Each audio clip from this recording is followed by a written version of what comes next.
Saat aku masih mencari tahu apa yang harus dilakukan berikutnya, seseorang lewat. Dia tinggi dan tampan, seperti karakter laki-laki yang berjalan keluar dari manga Jepang. Tapi kenapa harus dalam situasi memalukan begini? Setelah rasanya sekian lama dia melirikku, dia akhirnya mendekat padaku, membuka tasnya dan mengeluarkan sepasang sepatu tua. Aku menghayalkan bagaimana dia akan membantuku memasangnya. Seperti di film-film saat dia melemparkan sepatu itu ke sampingku. Harusnya bisa dipakai. Kemudian dia pergi. Hei, kau! Apa paling tidak kau bisa membantuku keluar dari ini? Dia menghela nafas lalu berbalik untuk membantuku. Apa kau tahu siapa aku? Tentu saja saya tahu, Yang Mulia. Ada apa dengan sikapmu itu? Keluarga kerajaan tak pernah peduli untuk mendatangi desa yang miskin. Kenapa Yang Mulia repot-repot ke sini? Benarkah itu?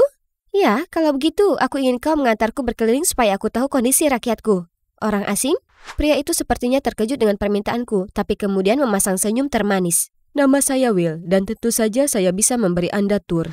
Jika tatapannya yang penuh arti ini sudah cukup untuk membuat dirimu mempertanyakan nilai dirimu, senyumnya bisa membuatmu merasa kau adalah gadis paling beruntung di dunia. Tapi sebelum Anda bisa berkeliling, Anda harus berbaur terlebih dahulu. Orang di sini tak begitu suka dengan anggota kerajaan. Kemudian dia memberiku beberapa pakaian bekas dari tasnya. Anda bisa pakai di sana. Apa? Apa aku terlihat aku pantas berada di sana? Tak akan ada yang menghakimi, kecuali mungkin ayam. Hei, aku bisa memenggalmu dalam sekejap. Saya hanya bercanda, Anda aman di sana. Tempatnya berada di tengah ladang jagung. Jadi aku harus masuk dan berganti dengan cepat. Will ini sebaiknya tak bercanda. Dan memang tidak, dia membawaku berjalan berkeliling dan menceritakan padaku kehidupan para petani di sini. Aku sangat kaget melihat rumah-rumah dalam kondisi yang memprihatinkan. Bagaimana mungkin aku hanya melihat wanita dan anak-anak di sini? Kemana semua prianya? Yang muda, terutama yang pria, semua pergi berusaha mencari pekerjaan. Kondisi kehidupan di sini sulit. Aku bisa lihat. Tapi kalau begitu, siapa yang bantu anak dan lansia? Kita semua adalah satu keluarga besar, jadi semua orang mengandalkan satu sama lain untuk bertahan. Dan kau satu-satunya laki-laki yang ada? Sebenarnya aku juga akan pergi, tapi kemudian aku tak punya hati melakukannya. Jadi kuputuskan tinggal di sini mengurus semuanya. Aku sangat terkejut mengetahui semuanya. Selama ini sementara aku berlindung di kastil berpagar, menghadiri acara-acara tak berguna di pondok atas nama amal, orang-orang di luar sana sedang berjuang. Dan pria ini, Will, telah melakukan lebih banyak hal untuk orang lain daripada yang pernah kulakukan. Aku salah tentangnya. Tepat saat itu, suara menggelegar mengguncang bumi di bawah kakiku. Yang Mulia, apa yang Anda pikir sedang lakukan? Oh ya Tuhan, pakaiankumu apa yang Anda pakai? Apa kau berusaha mencelakai Tuan Putri? Penjaga, tahan dia. Tidak, Grace, aku baik-baik saja. Lihat. Para pengawal akhirnya melepaskan Will. Anda tak boleh berada di luar sini, Tuan Putri. Anda harus kembali ke pondok segera sebelum berita beredar. Kemudian yang kutahu, aku dipandu pergi. Terima kasih, aku akan kembalikan sepatumu. Astaga, Grace selalu menjadi perusak pesta. Segera saat kami kembali ke pondok, Grace langsung menjadi mesin bicara. Yang terus-terusan membahas betapa bahayanya itu tadi, betapa aku ini ceroboh. Tapi kalian tahu, salah satu kelebihanku adalah pendengar yang selektif. Jadi aku menganggap perkataannya sebagai angin lalu. Maksudku, tak berarti apapun. Semua yang kukatakan masuk ke telinga kiri dan keluar dari telinga kanan, bukan begitu? Ya, kau benar sekali.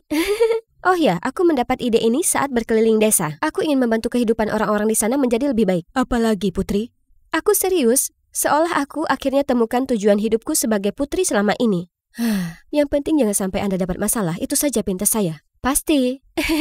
Malam itu aku memeras otak berusaha memikirkan tentang bagaimana aku bisa membantu penduduk desa. Aha, aku akan memberi mereka hal-hal terbaik di dunia. Sama seperti bagaimana Ibu Peri membantu Cinderella. Jadi hari berikutnya aku menyuruh pelayanku mengemasi hadiah untuk dikirim ke Will dan para penduduk desa lainnya. Jika kau bisa mendapat apapun dari keluarga kerajaan, apa yang kau inginkan? Saya minta maaf Tuan Putri, saya tak tahu kesalahan yang saya lakukan. Saya mohon jangan pecat saya. Tenanglah, kau tak dipecat, jawab saja aku. Saya tak tahu. Mungkin pakaian mahal yang terbuat dari kasmir atau sutra mulberry akan menyenangkan. Baiklah, kalau begitu kemasi semua gaun kerajaan. Tentu saja dari sutra blueberry. Putri, itu mulberry. Ya, itu. Apalagi? Ambil semua tiaraku juga. Tapi itu tiara Anda, Tuan Putri. Tidak, toh aku tak pernah memakainya. Oh, jangan lupa perlengkapan makan kerajaan dan alat minum teh. Aku ingin rakyatku mendapatkan pengalaman bersantap yang paling menyenangkan. Setelah mengirim hadiah itu, aku juga memberi perintah untuk membangun tempat minum teh di desa, di mana orang-orang bisa membaca atau minum teh bersama. Rasanya menyenangkan sekali akhirnya bisa melakukan kegiatan amal sungguhan. Di hari-hari berikutnya, aku masih harus melanjutkan tugas amalku di pondok, yaitu membantu cuci baju. Tapi tentu saja itu hanya untuk foto. Merasa lelah, kuputuskan untuk pijat bersama Liam dan Grace setelahnya. Tapi siapa yang tahu rasanya akan sangat geli. Ini seperti ribuan bulu mengusap telapak kakiku. Yang mulia, apa Anda baik-baik saja? Sepertinya kau sekarat di sana. Tolong. Tolong aku.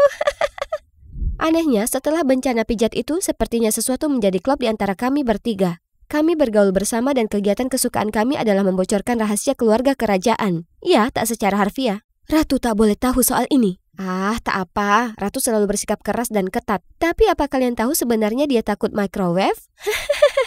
Yang mulia, aku mendengar rumor di jalan juga. Seorang anggota kerajaan pernah merebut shawl dari seorang wanita dan tidak pernah mengembalikannya hanya karena dia sangat menyukainya. Oh, aku bertaruh itu pasti Putri Aurora. Dia menggilai fashion dan semua omong kosong itu. Tapi kami tak pernah cocok. Tepat ketika seorang pelayan sedang meletakkan sendok di sebelahku, kepala pelayan tiba-tiba membuang pegangannya. Ini sendok untuk pencuci mulut dan ini adalah sendok teh. Bagaimana mungkin kau tak tahu ini? Saya benar-benar minta maaf Tuan Putri. Saya akan...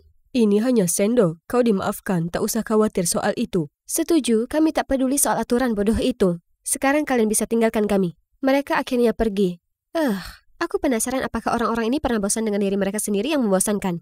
Meski sudah bersenang-senang dengan Grace dan Liam selama beberapa hari, aku sudah merindukan keluar dari pondok lagi dan menjelajahi lahan. Jadi suatu kali, saat Grace ada di belakang istana melakukan tugas, aku langsung ambil kesempatan emasku. Aku sangat bersemangat melihat bagaimana keadaan rakyatku dengan semua hal yang kukirimkan ke mereka. Oh, kurasa mereka akan terlihat sama elegannya dengan keluarga kerajaan sekarang. Mungkin mereka sibuk mengendarai kuda-kuda yang kukirimkan. Oh, sebenarnya mereka bahkan sedang mengadakan pesta minum teh sekarang. Aku tak sabar bergabung dengan mereka. Tapi saat aku sampai di sana, desa tampak sama. Dan apakah itu Sovereign Orb yang mereka mainkan?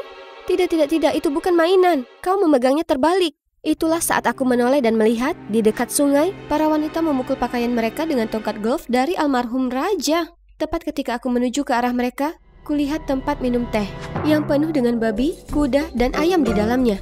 Apa mereka sungguhan mengubah tempat minum tehku yang elegan menjadi kandang? Kurasa para hewan sedang mengadakan pesta teh di sini. Tak lama kemudian beberapa wanita lewat dan melihatku. Apakah itu Putri? Aku tak percaya dia masih punya keberanian untuk muncul kemari. Kukira dia berbeda, tapi dia sama saja seperti keluarga kerajaan yang lain, sekelompok orang manja yang acuh. Mereka bahkan tak tahu yang kita butuhkan. Apa gunanya semua kemewahan ini saat kita bahkan tak mampu beli kebutuhan dasar? Aku merasa realita telah menamparku di muka untuk pertama kalinya dalam hidupku. Ternyata aku tak membantu mereka sama sekali. Kemudian, kulihat Will di dekat sana. Tapi saat melihatku, dia hanya menghela nafas dan berbalik untuk pergi. Percayalah, yang kuinginkan hanya untuk membantu. Tapi aku cuma tak tahu bagaimana. Anda sebaiknya kembali saja ke pondok Anda, Putri. Tidak. Biarkan aku tinggal di sini dan mengerti apa yang rakyatku alami. Itu tak mungkin. Anda tumbuh dengan kelimpahan dan tidak akan bertahan satu hari pun di sini. Itulah kenapa aku ingin belajar, supaya bisa membantu dan memberi semua orang apa yang mereka butuhkan. Kumohon bantu aku.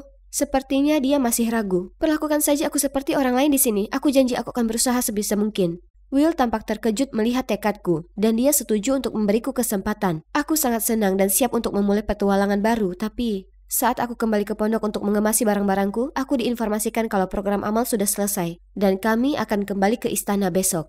Aku harus pergi mencari Liam. Melihatnya sedang membaca di taman, ku beritahu ada kondisi darurat yang membutuhkan perhatianku di sini, dan aku tanya apa dia bisa membantuku. Aku sudah siap berlutut jika dibutuhkan saat... Tentu saja, lakukan saja apapun yang kau inginkan. Tapi apa kau tak marah? Aku tahu seharusnya aku habiskan waktu bersamamu seperti apa yang Ratu ingin aku lakukan. Kau tahu menikah dan lainnya. Hei, aku mendukungmu. Mengatakan bahwa dia menelpon ibuku. Yang mulia, Putri dan saya sangat menikmati waktu kami bersama dan berharap dapat memperpanjang masa tinggal kami di sini. Dan tentu saja Ratu lebih dari senang untuk menyetujui. Tapi aku tahu ada satu rintangan lagi untuk ditaklukkan. Grace, saat ku katakan padanya aku perlu tinggal di luar pondok untuk sementara, dia langsung menolak ide itu. Aku serius, Grace. Aku tahu kau mengkhawatirkanku, tapi aku ini putri. Aku seharusnya membantu rakyat yang kupimpin. Tapi aku gagal melakukannya sejauh ini, dan aku di sini menikmati hak istimewaku atas kerja keras orang-orangku. Putri macam apa aku ini? Ditambah lagi, aku dan Liam tak saling punya perasaan. Grace, kau harus menolongku. Setelah berjam-jam lamanya berdebat, Grace akhirnya menyerah. Aku sangat senang sampai aku melompat memeluknya. Ayo cepat.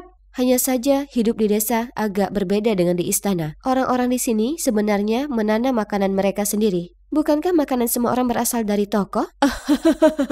Tidak, kami tidak punya toko di sini. Semuanya datang dari tanah. Bahkan coklat kocok soreku dengan 2 pompa mocha? Iya, bahkan coklat kocok soreku dengan 2 pompa mocha. Malah, kurasa itu bahkan lebih baik. Kubuatkan satu nanti. Tak lama kemudian, kulihat Nona Estelle bersusah payah mencabut wortel, jadi aku datang membantunya. Jangan kau khawatir, aku bisa mengatasinya. Tapi, siapa yang tahu kalau wortel itu berpegang teguh pada tanah? Tepat ketika aku hampir menyerah, tiba-tiba benda itu terlepas dari tanah dan akhirnya terbang tepat di atas kepalaku, mengenai Will.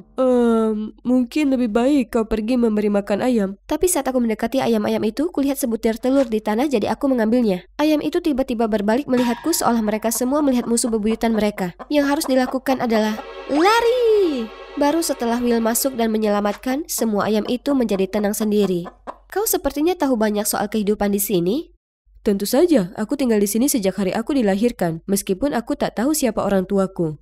Kemana orang tuamu? Aku sebenarnya yatim, dibesarkan orang-orang di sini. Mereka tak punya banyak, tapi membesarkanku dengan ketulusan hati mereka. Itulah kenapa aku ingin tinggal di sini dan menjaga mereka sekarang di saat mereka makin tua. Aku tersentuh dengan ceritanya dan menyadari betapa baik orang-orang terhadap sesama, terlepas dari segala rintangan. Ayo perbaiki atap, badai segera datang. Apa ada hal yang tak bisa kau lakukan, Tuan tahu segalanya? Nah, sebenarnya ada. Aku sudah tinggal di sini begitu lama, aku tak tahu bagaimana membuat gadis terkesan. Apa kau bercanda? Kurasa gadis-gadis sudah sangat ingin mendapatkanmu. Apa kau begitu? Untuk sesaat kudapati diriku tersesat dalam kabut matanya yang indah. Tidak, Mia, kau di sini untuk membantu sesama, bukan untuk main-main. Ayo, mari perbaiki atap. Kemudian di hari itu, Will membawaku ke taman dan menunjukkan cara tradisional untuk membuat coklat. Dan hanya seperti ini kau terus menggilingnya hingga ia menjadi pasta yang kental. Aku mencobanya dengan Will memegang tanganku. Kami berdua sangat dekat. Aku bisa mendengar jantungku berdegup kencang di dada. Apakah ini sensasi yang mereka bicarakan dalam dongeng?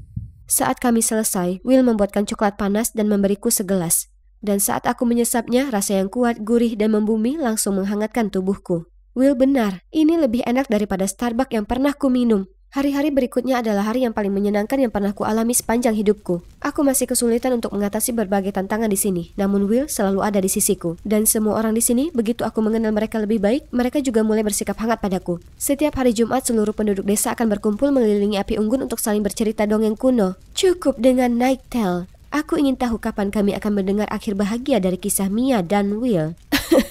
Kita semua tahu akhir bahagia sudah secerah siang hari. Kudapati pipiku merona karena candaan itu. Aku penasaran apa yang ada di pikirannya saat kulihat Will juga memerah. Semuanya seperti mimpi, hingga suatu pagi, Will dan semua penduduk desa harus pergi panen. Dan aku di rumah untuk membantu pekerjaan rumah. Sementara aku menjemur pakaian, aku terguncang dengan suara yang tak asing lagi. Kau pikir apa yang sedang kau lakukan, Mia?